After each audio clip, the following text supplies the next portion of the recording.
Ingeniero Paul Madrid es de la Facultad de Ingeniería Mecánica en la Universidad Tecnológica de Panamá. Actualmente se desempeña como gerente de proyectos educativos para la empresa EduInnovo.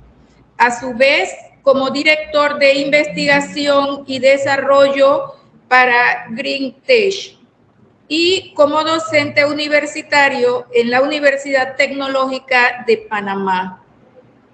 Ha sido consultor para proyectos de ingeniería artificial para empresas extranjeras en países como México y Argentina. Su mayor pasión es enseñar de manera divertida.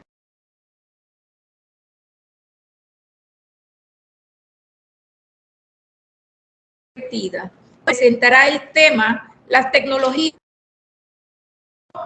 de estas tecnologías innovadoras que aportan mejoras frente a otras más tradicionales, ya consolidadas, pero que aún no han alcanzado su nivel máximo de madurez, por lo que podemos decir que se encuentran aún en vías de desarrollo.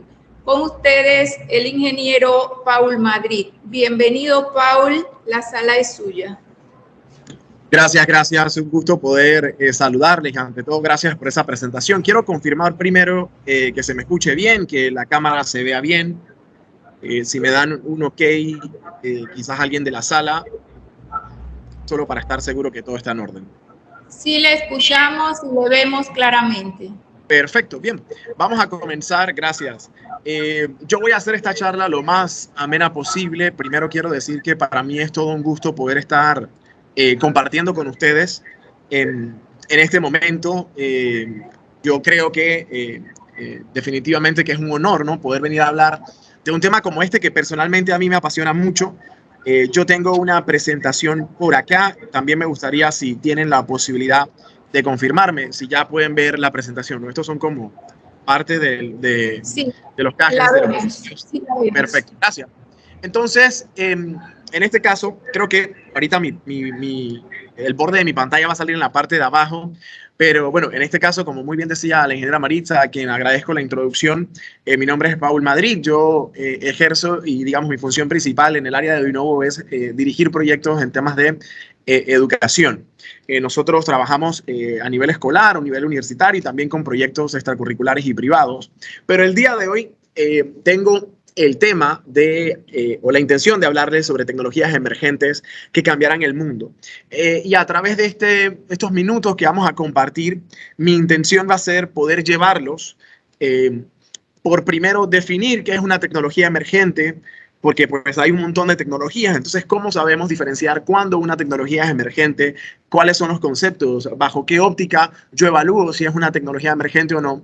Y luego de eso, entonces, definir algunos ejemplos, algunos conceptos. Yo voy a centrarme en 3, aunque tecnologías emergentes hay muchísimas, y la intención de hoy no va a ser entrar, digamos, a muchos aspectos técnicos. Sin embargo, sí poder traerles un vistazo de 3 áreas que yo pienso que definitivamente van a revolucionar la manera en la que se hacen negocios, la manera en la que los seres humanos convivimos, la manera en la que utilizamos aplicaciones, la manera en que nos conducimos como personas en este mundo rodeado de tanta tecnología. Así que bien, vamos a arrancar. Y creo que sería preciso primero definir qué son tecnologías emergentes, ¿no? Porque no cualquier tecnología es emergente, ¿no? Entonces, en ese sentido, las tecnologías emergentes es un término que se ha utilizado para referirse a innovaciones tecnológicas que tienen una de 2 facultades. Una es que o vienen a crear una industria que no existía, vienen a crear una industria completamente nueva, o la otra facultad pudiera ser, vienen a revolucionar y cambiar por completo una industria. Entonces, de nuevo, cuando yo pienso en tecnologías emergentes, debo tener 2 ideas en la cabeza. Son tecnologías innovadoras que tienen una de 2 facultades. O vienen a revolucionar por completo una industria o vienen a crear una industria desde cero. Bien, además de esto, estas tecnologías tienden a ser disruptivas. Es decir, ¿en qué sentido disruptivas? Cambian el mercado, abren nuevos negocios, quiebran viejos negocios, ¿sí? Abren oportunidades de empleo, reemplazan empleos. Entonces, todo esto hace que para nosotros como ciudadanos, como profesionales, como estudiantes, como comunidad educativa, sea importante que nosotros estemos atentos a cuáles son las tecnologías emergentes que van a tener un efecto en el mundo. ¿Y por qué digo desde la óptica de docentes, por ejemplo? ¿Por qué sería importante? Bueno, porque yo como docente estoy preparando a los futuros profesionales que van a insertarse en el mercado, valga la redundancia, profesional. Entonces yo tengo que garantizar que ellos por lo menos estén adaptados a reaprender constantemente para que pues el tema de las tecnologías no sea un problema para ellos, ni sea un reto, ¿no? Sino que sea una ventaja. Bien, entonces ya habiendo definido qué son tecnologías emergentes, voy a darte algún ejemplo.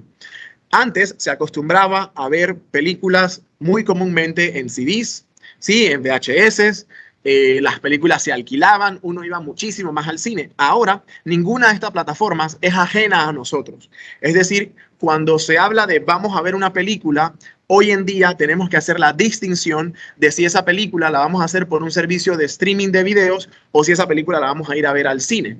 Muy bien, esta es una industria, esto particularmente es una tecnología emergente, el streaming de video, las transmisiones de videos en vivo, las transmisiones de películas, las transmisiones de series, es no per se la sustitución de una industria, pero sí la modificación de una industria definitivamente. Hemos visto cómo este tipo de plataformas permiten que películas de menor presupuesto puedan ser lanzadas, permiten que los usuarios tengan acceso a películas con mayor frecuencia, a series con mayor frecuencia. Muy bien, entonces esto es un ejemplo. Quiero darte otro ejemplo bien curioso que también todos vamos a entender que fue bastante disruptivo, que eran las plataformas que permitían el transporte, digamos, privado en este caso, y que pudiese ser seleccionado vía una aplicación. En este caso sabemos que cuando estas tecnologías entraron a cada uno de los países, y particularmente en el país en el que me encuentro yo, en Panamá, podemos categorizarla definitivamente como una tecnología disruptiva. Sabemos que creó una serie de problemáticas, pero independientemente de esas problemáticas, parece ser que algo que es constante es que estas tecnologías permanecen, ¿sí? Se mantienen. Al parecer a la gente le facilitan la vida y eso entonces permite que se queden. Entonces, desde esta óptica, esta sería otra tecnología emergente que yo clasificaría bastante disruptiva, porque ha cambiado un poco cómo, digamos, el transporte privado es gestionado, ¿no? Muy bien. Quiero hablarte de otra tecnología también emergente que no va a ser una de las que yo me voy a centrar particularmente, ¿sí? No va a ser una de las que yo me voy a centrar el día de hoy, pero también te quiero hablar de una tecnología emergente que es la impresión 3D. Ahora, normalmente y de momento nosotros vemos la impresión 3D quizás como una herramienta educativa, quizás algo como para imprimir, por ejemplo, portateléfonos, como para imprimir logos, llaveros, pero déjame hablarte de un caso disruptivo. Es el caso de la empresa Icon Buildings. Es una empresa que hace casas y proyectos residenciales impresos completamente en 3D.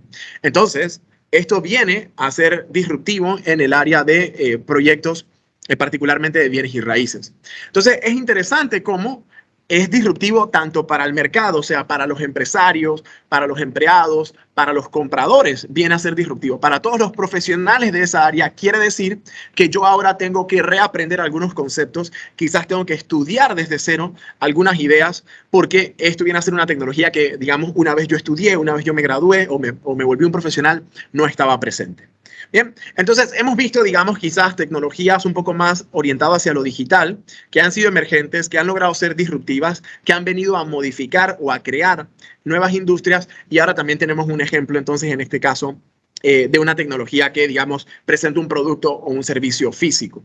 Bien, en términos de tiempo, de ahorro, de costo, uno de los beneficios es precisamente que la impresión 3D resulta poder crear proyectos de bienes y raíces que pueden ser más rápidos, pueden ser más económicos y pues que facilita una serie de procesos que típicamente se ven en el área de construcción civil. Muy bien, entonces ahora sí vamos a hablar o vamos a enfocarnos en esos tres o en esas tres áreas que yo les quiero compartir sobre tecnologías emergentes. Estas anteriores que yo les he compartido son desarrollos de plataformas que funcionan como intermediarios. Intermediarios, por ejemplo, entre el creador de la película y el consumidor final, utilizando una plataforma en medio. El servicio de transporte, como las plataformas que presenté antes, también son plataformas de tipo intermediario, ¿no? Que conectan a alguien que tiene un auto por medio de la plataforma a alguien que necesita un transporte. Y así yo podría mencionar, por ejemplo, los casos de las plataformas para uno hospedarse, que también sucede lo mismo. conectan a alguien que quiere hospedarse en algún país o en algún lugar y a alguien que tiene una casa. Entonces, luego hablamos, haciendo un recorderis, ¿no? Luego hablamos entonces de el caso de Icon Buildings, que es una empresa que imprime casas en 3D. Ahora sí, entrando entonces en los tres objetivos, las tres ideas que vamos a presentar hoy, en lo que nos vamos a enfocar. La primera tecnología emergente de la que quiero hablarte es la inteligencia artificial y quizás un caso un poco más específico, el machine learning. Bien, entonces, ahora, antes de hablar un poco más a profundidad de esto, tendríamos que situarnos en, bueno, ¿qué es la inteligencia artificial?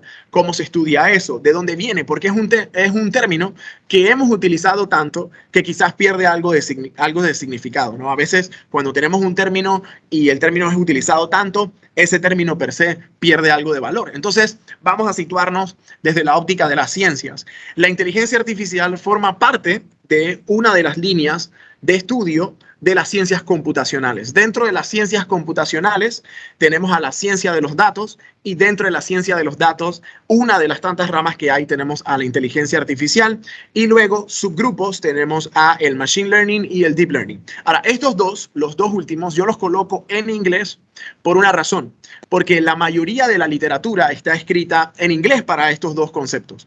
Entonces, ¿eso qué quiere decir? Que tú y yo que hablamos español tenemos que ponernos las pilas, estudiar de estos temas, empezar a escribir artículos científicos, empezar a compartir libros, empezar a crear más información y contenido en español para que pueda llegar a más personas. Pero regresando al tema, estas que son unas muñequitas que si no me equivoco, no quiero que la cultura me falle en este caso, pero que si no me equivoco, son de origen folclórico ruso, van una dentro de otra y siempre me ha parecido una excelente forma en que podamos entender de qué campo viene la inteligencia artificial. Ahora, ya sabemos de dónde viene la inteligencia artificial, de qué área de la ciencia viene la inteligencia artificial, nos hace falta entonces ir entendiendo qué es. Esta imagen, que debe ser o del 96 o del 97, tenemos a uno en su momento, y creo que hasta la fecha todavía uno de los mejores jugadores de ajedrez, el señor Kasparov. El señor Kasparov era clasificado como un máster en ajedrez y jugó contra una máquina cuyo nombre era Deep Blue, creada por la empresa IBM. Y fue la primera vez que la humanidad, digamos, presenció esa competencia de humano contra máquina, ¿cierto? Entonces, creo que este evento yo siempre lo comparto porque socialmente hablando, culturalmente hablando, es un evento que le presenta las capacidades que tenía la tecnología a todo el público, porque esto fue televisado. Ellos, sí, me falla un poquito la memoria en este momento, pero sé que jugaron por lo menos por encima de 5 juegos. No vamos a hablar de quién ganó, de quién fue mejor, pero es un caso interesante. Ahora sí, entonces, ¿qué es la inteligencia artificial? Ya sabemos cuál es el área de la ciencia que lo estudia. Ya vimos un caso en donde, digamos, mucha gente fue expuesta a la inteligencia artificial. Pudiéramos definir la inteligencia artificial como el campo que se encarga de brindarle capacidades cognitivas a la tecnología.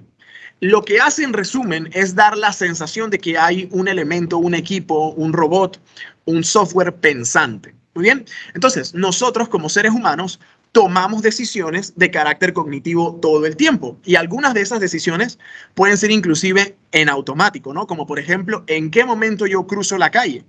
Y quiero detenerme un momento en este ejemplo. Imagínate que tú vas manejando un auto, ¿cierto?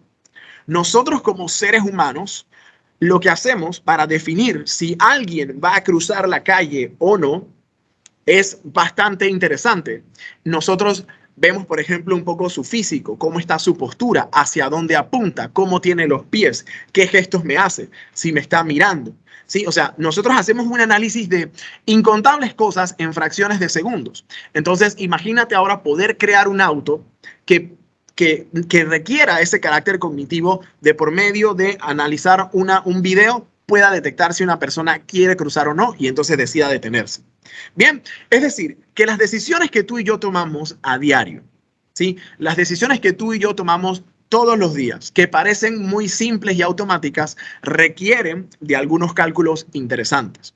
Bien, entonces, regresando a este concepto, la inteligencia artificial es el área encargada de brindarle a los algoritmos, a los sistemas, a los softwares, a los robots, a las aplicaciones, la capacidad de realizar tareas que sean de carácter cognitivo. Muy bien. Entonces, entendiendo ¿qué es la inteligencia artificial? Y recordando una cosa, que la inteligencia artificial es un subcampo de la ciencia de los datos, lo que quiere decir que para crear proyectos de inteligencia artificial tú necesitas datos. Vamos a ver algunos ejemplos. Y en estos casos yo quiero aterrizarte lo más que yo pueda a ejemplos que sean, digamos, de Panamá o sean ejemplos de Latinoamérica. Muy bien. Entonces, permítanme un segundo. Ahora sí. Entonces, por medio del carácter cognitivo podemos tener aplicaciones como este tipo. Yo voy a saltarme esta un poco y voy a pasar a la imagen del auto para compartirte justamente lo que te decía hace un momento. Bien, imagínate tener un auto que pueda conducirse solo. ¿Cuántos análisis él tiene que hacer? Tiene que poder detectar, por ejemplo, la calle, tiene que poder detectar las personas que van a cruzar, tiene que poder detectar otros vehículos, tiene que poder detectar personas que anden en bicicleta, tiene que poder detectar pelotas, tiene que poder detectar niños, adultos, semáforos. ¿Se entiende? Mira todo lo que tú y yo hacemos solo cuando estamos conduciendo de manera automática. Entonces, el Machine Learning lo que va a permitir es que nosotros podamos tener proyectos de esta naturaleza. Vamos a aterrizarlo entonces un poco más. Como muy bien compartió la ingeniera Maritza al presentarme, yo también me desarrollo o trabajo también, colaboro con un gran equipo. Dentro de eso tengo que agradecerle al ingeniero Olmedo Batista, con quien he estado colaborando mucho y a quien le pedí el permiso para poder compartir un poco lo que desarrollamos dentro de GreenTech, que es una empresa panameña enfocada, digamos, en principio más hacia el área agropecuaria. Y quiero hablarte hoy de dos aplicaciones que utilizamos aquí. Una de esas aplicaciones es desarrollada 100% por personal panameño y la otra aplicación, ThinkCrops, fue desarrollada en conjunto con personas en el extranjero. Bien, voy a hablarte primero de ThinkCrops. ThinkCrops es una aplicación que utiliza el análisis de datos y inteligencia artificial para poder hacer gestión, digamos, perdón, para poder hacer gestión de cultivos. Muy bien. Entonces, en este caso, imagínate que tú tienes muchas cosas sembradas. Tú tienes una finca, tú eres dueño de una finca y tú, por ejemplo, tienes arroz sembrado. En ese proyecto, en esa gran parcela, en esa gran finca, oye, tú tienes que gestionar, por ejemplo, el abono, el uso de químicos, tienes que gestionar, por ejemplo, las mediciones que se le hacen a tu arroz para saber si está bueno, el tiempo de crecimiento, si lo vamos a fumigar o no. Todas esas cosas hay que gestionarlas. Y eso son datos que tú vas registrando que son importantes. ¿Qué pasa si yo tengo esos datos? Esos datos me ayudan a tomar decisiones correctas. Muy bien.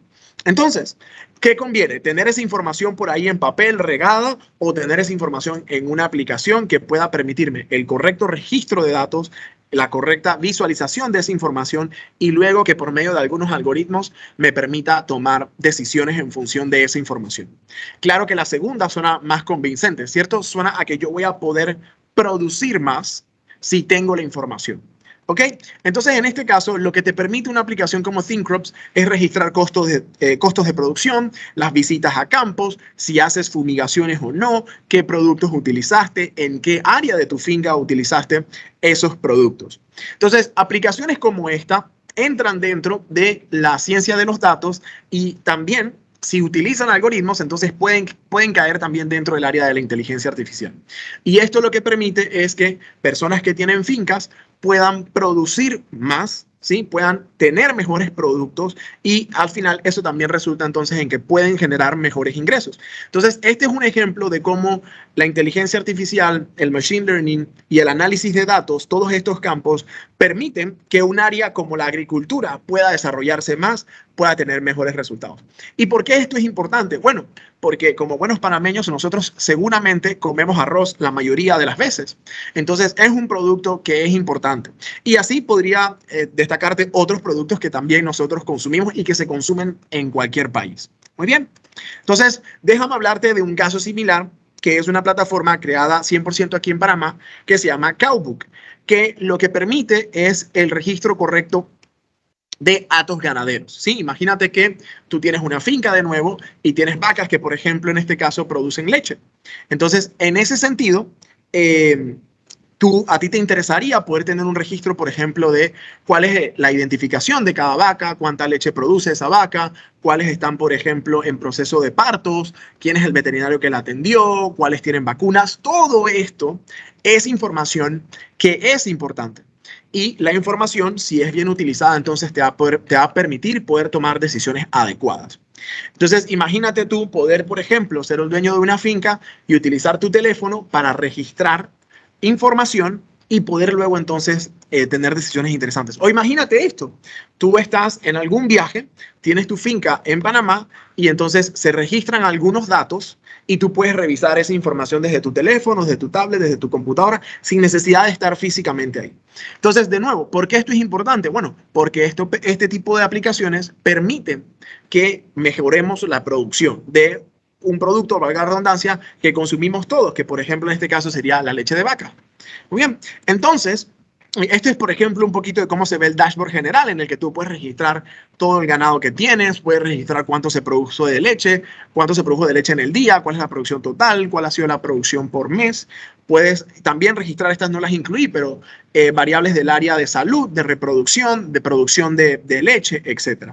Entonces, esta es otra herramienta interesante del área, voy a regresarme aquí, esta es otra herramienta interesante del área de la agricultura, muy bien, que está dentro de esa categoría de proyectos de inteligencia artificial. Entonces, en resumen, Cowbook lo que hace es que permite el registro, la visualización correcta y además de eso tiene algoritmos que permiten entonces tú poder, por medio de estudios estadísticos, tener algunas inferencias. O sea, vas a poder tomar decisiones en función de esa data.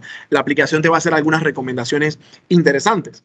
Muy bien, entonces te he dado dos ejemplos de la agricultura, pero ahora te voy a dar otro ejemplo y para este ejemplo quiero agradecerle a la licenciada Gabriela Sosa, quien es una amiga profesional que está en el área, digamos, de la psicología, de recursos humanos, de reclutamiento de personal y ella es la representante aquí en Panamá de Aira.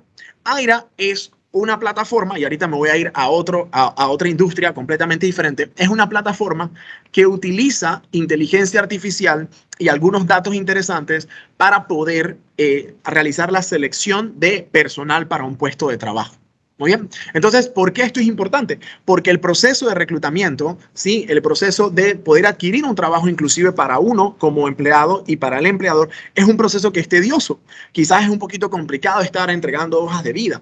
Quizás esos documentos en papel no transfieren todo el valor que yo como empleado pudiera ofertarle a una empresa. Entonces, este tipo de herramientas son sumamente importantes porque permiten entonces la optimización de tiempo, permiten crear bases de datos. Entonces, algo curioso que me encantó es que esta plataforma utiliza un concepto, o bueno, dentro del área de Machine Learning hay una línea que se conoce como las redes neuronales, específicamente las redes neuronales convolucionales. Estas redes neuronales, lo que hacen básicamente las redes neuronales convolucionales son como los ojos de la inteligencia artificial.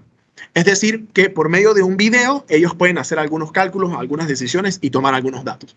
Entonces, los candidatos pueden tomarse un video, ellos compartiendo su experiencia, alguna idea que les gustaría en su trabajo y este software hace un análisis de la personalidad, de algunas características importantes y de esta manera podemos ver si esta persona es adecuada para un puesto o no. Entonces, esto es tanto bueno para ti si estás buscando un trabajo como bueno para el empleador, porque como te decía al principio, facilita y optimiza el proceso entonces de reclutamiento y de contratación de personal, que sabemos que es un proceso que es importantísimo para todas las empresas y para todos también los empleados. Bien, entonces, de nuevo quería agradecerle el espacio a la licenciada Gabriela Sosa por permitirme compartir este proyecto. Que cuando digo proyecto, es un proyecto que está andando ya en Panamá. Esto es una plataforma que también ya funciona en el extranjero. Entonces, es una aplicación que ya está en funcionamiento hace ya varios años. Muy bien, entonces ya hablamos de la inteligencia artificial y el machine learning y quizás también un poquito del análisis de datos. Y quise traerte algunos ejemplos aquí en el país de cómo estas tecnologías emergentes y quizás en algún caso disruptivas vienen a modificar industrias. Voy a hablarte entonces ahora de otra tecnología que quizás hemos escuchado mucho, pero que se entiende muy poco, el blockchain. En el caso del blockchain, no voy a detenerme a explicar particularmente demasiado sobre ella, demasiados aspectos técnicos, pero sí quiero compartirte un poquito y que hoy salgas con una idea un poco más clara de qué es el blockchain y cuál pudiera ser una de sus aplicaciones que sea interesante. Bien, entonces vamos a arrancar. Lo primero sería definir un poquito ¿qué es la tecnología blockchain? Muy bien.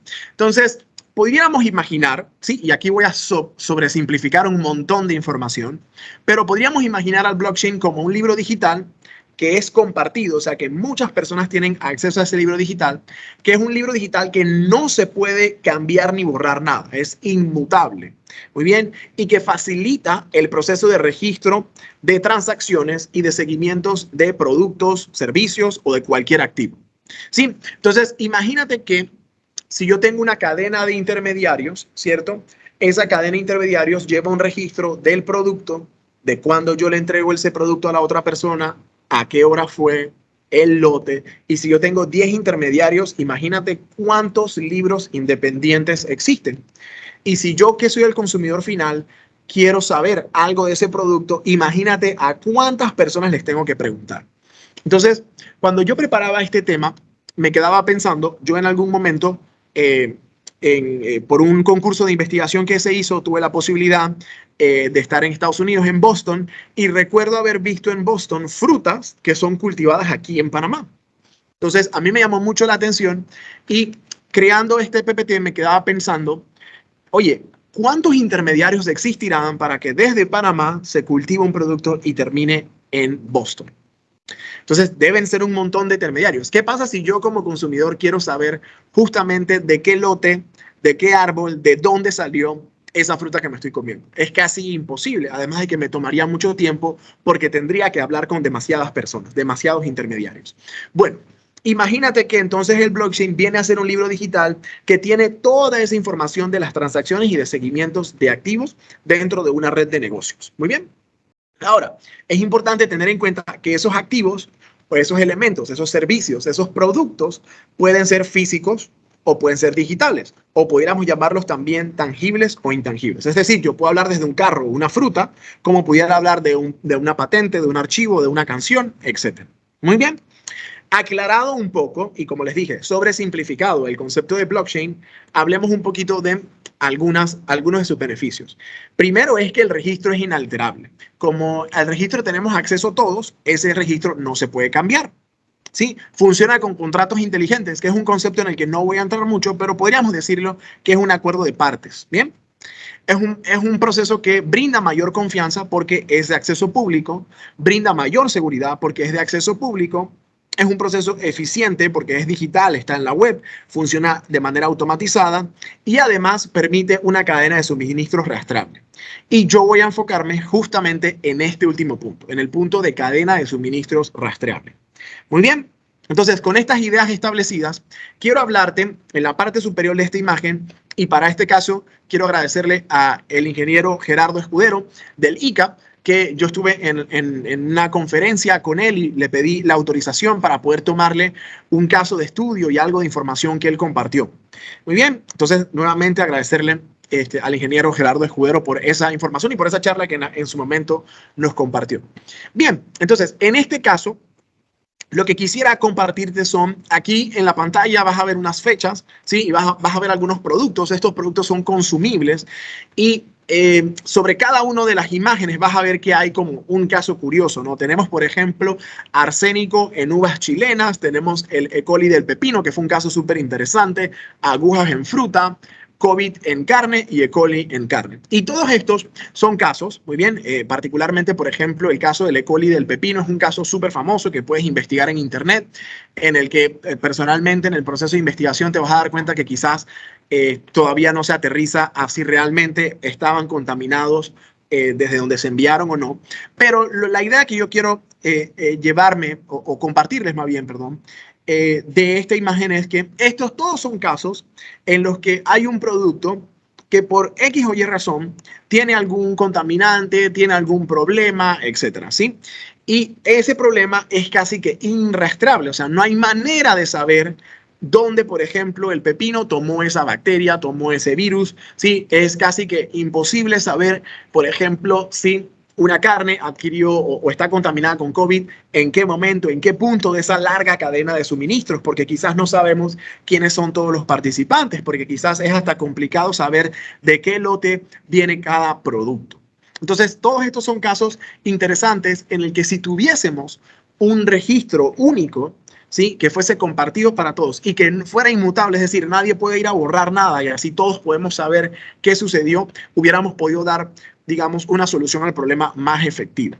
Bien, entonces yo les invito a echarle un vistazo a todos estos casos en los que la cadena de suministro se ve afectada en función de productos contaminados y además de eso, donde quizás la trazabilidad de los productos hubiese sido sumamente importante. Entonces, quiero traerte a un caso de estudio de Walmart en donde hace un tiempo para poder rastrear, por ejemplo, un mango o un producto que se vendía en Walmart, tomaba aproximadamente 7 días desde el lugar en donde ese producto, esa fruta era cultivado hasta cuando llegaba a la tienda. Es decir, que si tú como consumidor sentías que había un producto que no estaba bien y querían hacerle un reclamo a quien produjo el producto o saber en qué momento la cadena de suministro falló, eso te iba a tomar 7 días. Porque como te decía, depende mucho desde qué lado del mundo hoy nosotros consumimos productos de todas partes del mundo. Entonces, eso supone también un problema en términos de cómo podemos rastrear los productos. En este caso, utilizando tecnología blockchain y tecnología de códigos QR, se pudiera detectar el producto, de dónde viene, de qué lote es, de qué zona de producción, quiénes fueron los que lo tuvieron como intermediarios, en qué fecha los tuvieron, solamente en 2.2 segundos. Es decir, pasamos de tomarnos 7 días en preguntarle a todo el mundo y que todo el mundo revise sus libros y saber si todo el mundo está siendo honesto, a tener toda la información accesible para todo el mundo en 2.2 segundos. Entonces, yo les invito a investigar un poquito más del blockchain y este tipo de aplicaciones que van a definitivamente revolucionar el mundo de la logística, de la cadena de suministro, también el mundo del poder que tenemos nosotros, los consumidores, y la responsabilidad que tienen todos los productores, los intermediarios, y definitivamente que va a facilitar los procesos logísticos para los intermediarios. Muy bien, entonces vamos a pasar a mi último tema. Yo creo que voy bastante bien en este caso con el tiempo. En términos de equipos, quizás este puede ser uno de los más interesantes, ¿no? El tema de los drones, creo que es una tecnología que, ojo, es innovadora, pero no necesariamente es nueva. O sea, no es una tecnología, los drones no salieron el año pasado. De hecho, hay registros de drones de hace muchísimo tiempo, lamentablemente para uso militar, pero hay registros de drones de hace muchísimo tiempo. Entonces, pero esto es una cualidad o una característica interesante de las tecnologías emergentes, que las tecnologías emergentes pueden haber sido creadas hace mucho tiempo, pero no necesariamente están siendo disruptivas en ese momento de su creación. Entonces nosotros definimos tecnologías emergentes y por eso me encanta agregar el concepto de disruptivo, porque es en ese punto en el que entonces empieza a considerarse una tecnología emergente. Y para esto quiero decirte que nosotros hablamos mucho de inteligencia artificial y de machine learning ahorita, pero la literatura data ya de hace varias décadas atrás de los conceptos de inteligencia artificial. Entonces, en ese sentido, el machine learning, la inteligencia artificial, no es una idea innovadora, yo te diría que ni siquiera de este siglo, sino del siglo pasado. Sin embargo, ha venido a ser disruptiva y emergente en este momento por las situaciones en las que estamos viviendo. Entonces, aterrizando nuevamente al tema de los drones, nosotros conocemos a los drones más bien por, digamos, su uso en temas como por ejemplo, la fotografía y la creación de contenido es uno de los temas en los que más se conocen. También se utilizan como deporte. Y esos son áreas que definitivamente han crecido, han mejorado y son áreas importantes. Pero el uso de drones, ahora que hay una adopción un poco más masiva, entonces va a ir creciendo. Ahora, definamos, aunque la definición de dron es controvertida dentro del área científica, pero definamos en algunas palabras qué podríamos considerar nosotros un dron. Entonces, en principio, un dron es un vehículo aéreo no tripulado, y esa sería una característica importante, que regularmente es controlado a distancia, ¿sí? Por un control de mando, y que puede mantener hasta cierto punto un vuelo de forma automatizada. Es decir, que yo sin estar haciendo mucho, el dron podría estar estático sin necesidad de que yo lo esté controlando. Otra característica interesante de los drones es que ellos tienen una serie de actuadores y sensores que permiten su funcionamiento correcto. Dentro de los actuadores podríamos mencionar, por ejemplo, las luces, los motores, que serían actuadores lógicos, y dentro de sus sensores, por ejemplo, sensores de proximidad, GPS y otros elementos interesantes. Ahora, ¿Cómo es que vienen los drones a ser, digamos, una tecnología disruptiva? Nosotros en Eduinnovo tenemos curso de programación para drones. Entonces, esto es interesante, cómo podemos insertar estos conceptos y estas tecnologías a nivel escolar también. Así que esto es uno de los cursos que yo diría que le encanta a todo el mundo en cómo puedes aprender a programar utilizando un dron. Viendo la imagen de la izquierda, vamos a ver dos drones. Acá tenemos un dron que en principio se utiliza más para inspección, fotografía, video, pero hacia el fondo vamos a ver un dron de fumigación, que es de propiedad de Greentech. Entonces, este dron particularmente tiene una capacidad para contener 20 litros de producto y tiene la capacidad de fumigar una hectárea, de hacer un proceso de fumigación de una hectárea en 12 minutos. Entonces, hay un ahorro de tiempo, de productos, de costos interesantes. Entonces, vemos ya cómo el dron, particularmente, empieza, digamos, a ser, deja de ser un producto personal, ¿no? Para yo crear contenido y empieza a ser entonces un producto más empresarial. Bien. Entonces, aquí hay algunos videos. Yo creo que no les silencié, no les quité el sonido. Espero que no sean molestos porque suena un poquito fuerte, pero vamos a ver entonces el dron en acción en la imagen de la izquierda y también les voy a comentar, como les decía, esta charla es bien, yo la estoy haciendo bien personal. Entonces, en ese sentido, van a ver imágenes que son tomadas de mi Instagram sin ningún problema. Bien.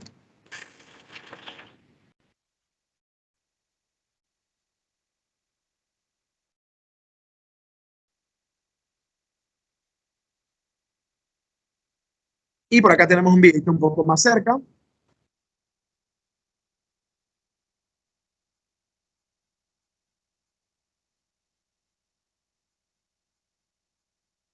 Estas son entonces aplicaciones interesantes para el uso de drones. Y así podríamos hablar de muchos otros vehículos que no son tripulados, ¿no? Yo podría mencionarte, no en la categoría de drones, pero por ejemplo, una tecnología emergente que definitivamente va a llegar a ser disruptiva y que ha creado una industria nueva, es por ejemplo los robots de exploración espacial, por ejemplo, y nosotros tenemos algunos de estos colocados en Marte. Entonces, todos estos son equipos que de alguna manera no son tripulados, funcionan a distancia, tienen una serie de sensores, comparten algunas similitudes y bueno, definitivamente también comparten más diferencias que similitudes, pero que es interesante poder ir instalando y entendiendo estos conceptos. Bien, entonces yo quería cerrar la charla, esta conferencia, este espacio, con algunas ideas interesantes. El World Economic Forum, ¿sí? O el Foro Económico Mundial, hacia el 2020 realizó un proceso de investigación muy interesante. Yo les invito a echarle un vistazo. Podrían encontrarlo como la encuesta y investigación que se hizo para el futuro del trabajo 2020, en el que muestran acá a la izquierda todas las carreras que van a estar en demanda. Esto es según empresarios, ¿sí? Y empleados, ¿sí? O sea que aquí se estudia información de gobiernos, de estados y también se estudia información de empresarios, de líderes tecnológicos, etc. Y dentro de todas vamos a ver que el primero que se encuentra es el analista de datos y científico de datos, y también tenemos en el segundo lugar, por ejemplo, a especialistas en Machine Learning, inteligencia artificial, y vamos a encontrar otro montón de puntos interesantes, como por ejemplo en el número 14, ingenieros en robótica, y así van a haber muchísimos más.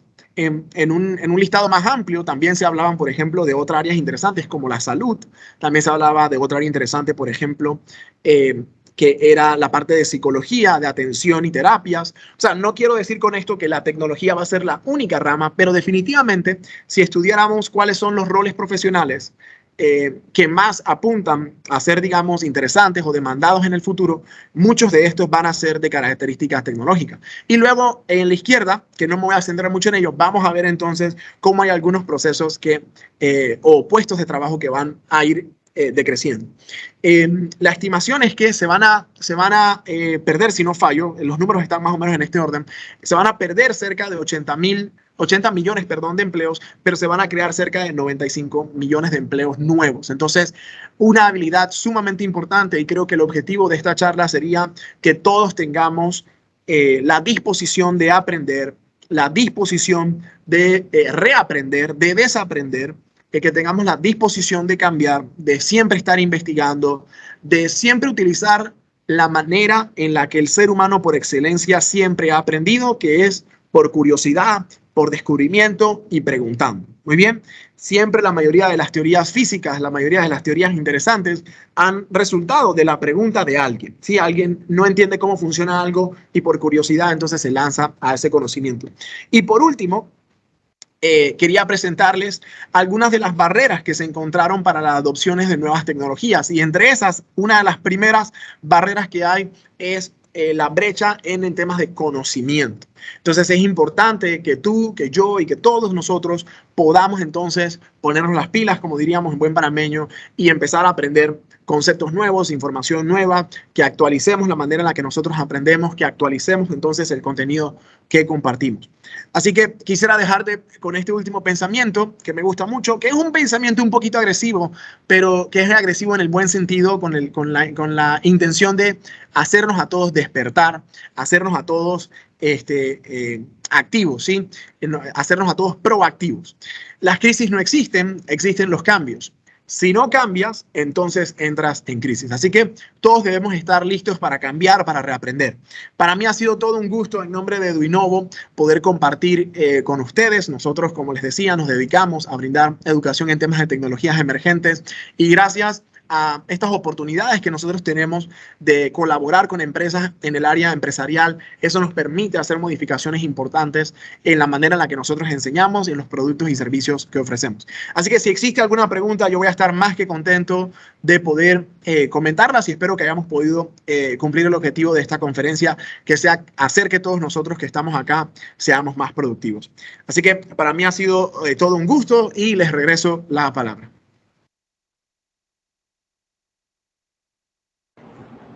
Excelente conferencia, Paul. Muchas gracias por acompañarnos en esta mañana y por todo este conocimiento tan interesante que nos has traído en la mañana de hoy. Entramos en el proceso de preguntas y respuestas. Si alguien desea hacer alguna pregunta, puede abrir su micrófono o puede escribir a través del chat de esta sala. Interesantes temas sobre las tecnologías innovadoras y disruptivas y la diversidad de tecnologías que pueden innovar y crear nuevos procesos y nuevos sistemas. Como estamos viendo en nuestro acontecer diario, cada día es más común el uso de estas nuevas tecnologías y la necesidad de podernos nosotros capacitar para poder hacerle frente, para poder hacer uso apropiado de ellas en los distintos ámbitos de la vida en los que nos corresponde convivir. Estamos hablando del uso de la impresora 3D, que estamos viendo cómo está abriéndose paso en diferentes ámbitos de la vida. Tú mostraste ahí el área de la construcción, pero sabemos que la impresión 3D está incursionando en muchas otras áreas, incluso el área de la medicina, de una manera muy creativa. La inteligencia artificial... Algo súper rápido, es interesante cómo inclusive se utiliza para el área de la medicina, para imprimir órganos, han estado haciendo pruebas en ese sentido, y también en otras áreas que quizás uno piensa que no tienen ninguna conexión tecnológica, como por ejemplo para hacer dulces, para crear platillos, entonces también se usa la impresión 3D. Me parece que la docente Margarita tiene una... Bienvenida, Margarita. Margarita, ¿tenías una pregunta? Parece que está teniendo problemas con su conectividad, Margarita. Hablábamos también de la inteligencia artificial, que es esa capacidad que tienen las máquinas de poder aprender de manera inteligente sobre sus propias interacciones. Ahora así, Raúl, ¿tiene preguntas? Tengo uno. Buen día al ingeniero. Una pregunta es, ¿cómo podemos iniciar en la programación o desarrollo de inteligencia artificial siendo estudiantes? Excelente. Gracias, Raúl. La pregunta de Raúl, voy a repetirla por si acaso no se pudo escuchar. Raúl me preguntaba, oye, me encantaría, Raúl, si me dejas en el chat, si tú eres estudiante, efectivamente, porque tu pregunta va orientada a eso, así que si puedes ahí escribirme si eres estudiante. Raúl pregunta, ¿cómo un estudiante pudiera iniciarse en el área de inteligencia artificial? Bien, lo primero, y por eso siempre hago énfasis, y creo que esta pregunta es súper interesante, ¿no? ¿Cuál sería la ruta de aprendizaje? Lo primero, y en lo que yo hago énfasis es muy bien, es entender en qué campo está involucrada la inteligencia artificial. Entonces, en ese mismo sentido, la inteligencia artificial forma parte del área de ciencia de los datos, y luego de eso tienes análisis de datos. Entonces, mi recomendación sería primero, aprende a programar bien. Creo que eso sería lo fundamental. Dependiendo de tu nivel escolar, yo te recomendaría arrancar con Scratch, por ejemplo, que es un excelente lenguaje para aprender los conocimientos básicos, ¿no? Como qué es un condicional, qué es un ciclo, qué es un operador, etcétera. Y luego de eso pasaría a un lenguaje de tipo texto, algo más orientado como C++ o Python, por ejemplo, que es un lenguaje súper versátil y utilizado en el área de inteligencia artificial. Entonces, una vez te has vuelto bueno programando, lo siguiente sería que tomes algún entrenamiento o que te orientes hacia el área de análisis de datos. La inteligencia artificial funciona mucho con información del exterior. Entonces, yo hace poco estaba haciendo un estudio de mercado para crear un algoritmo que pudiera recomendar el precio de ventas de autos para que la venta fuese más fácil. Entonces, ¿a mí qué me tocó hacer? Tomar una base de datos de a qué precio se vendían autos y luego de eso entonces empezar a programar y empezar a hacer un análisis de esa data. Entonces, tus primeros 3 pasos serían, digamos, aprende a programar, luego pasa a un lenguaje de texto y luego entonces empieza a manipular data. Hay muchos tipos de inteligencia artificial y hay algunos que no son tan complejos, ¿no? Podrías investigar un poquito sobre qué es un algoritmo de clasificación, por ejemplo, que es uno de los algoritmos más fáciles de crear. Para darte una idea, un algoritmo de clasificación bien sencillo podría ser un algoritmo que te dice qué nota obtiene alguien, qué promedio final obtiene alguien de acuerdo a las notas que sacó en un semestre o en un trimestre, ¿no? Entonces, eso es un algoritmo de inteligencia artificial que tiene un carácter cognitivo porque te puede clasificar un estudiante en si sacó A, B, C, D, F, por ejemplo. O asimismo te pudiera clasificar a alguien en si está enfermo, si está saludable, etc. Entonces, el primer paso es aprende a programar y dominar muy bien los conceptos de un lenguaje como Python o C++ o R, que es menos conocido pero también utilizado bastante. Y luego de eso, entonces, arranca en el área de análisis de datos. Esos serían como los primeros pasos que yo te recomendaría. Excelente, gracias, Paul. Ahora sí, Margarita, ¿tienes una pregunta? Hola, buenos días, saludos a todos. Más que una pregunta, pues como siempre, agradecerle a Paul por compartir todos estos amplios conocimientos con nosotros, con la región, ¿verdad? Siempre está anuente a colaborar. Mil gracias, Paul. No, gracias a ustedes. La verdad que para mí es un gusto absoluto poder compartir con ustedes y encontrar personas en común que comparten esa pasión como yo, que es aprender, y que estamos haciendo esa revolución para que aprender pueda seguir siendo divertido para los chicos, que la experiencia de aprendizaje de los muchachos sea entretenida. Yo creo que en el evento de ayer y seguramente en el evento de hoy vimos a chicos motivados aprendiendo. Entonces es increíble cómo puedes ver a los mismos chicos investigando, ellos haciendo un proceso de exploración. Así que yo creo que poder encontrarme con personas que compartan esa misma pasión que yo es todo un gusto. Así que también gracias a ustedes. Gracias. Agradecemos al ingeniero Paul Madrid por esta conferencia tan interesante y por siempre estar disponible haciendo aportes a nuestra región educativa de Panamá Oeste. Usted es parte de este proceso de crecimiento que nuestra región está teniendo. Muchas gracias, Paul.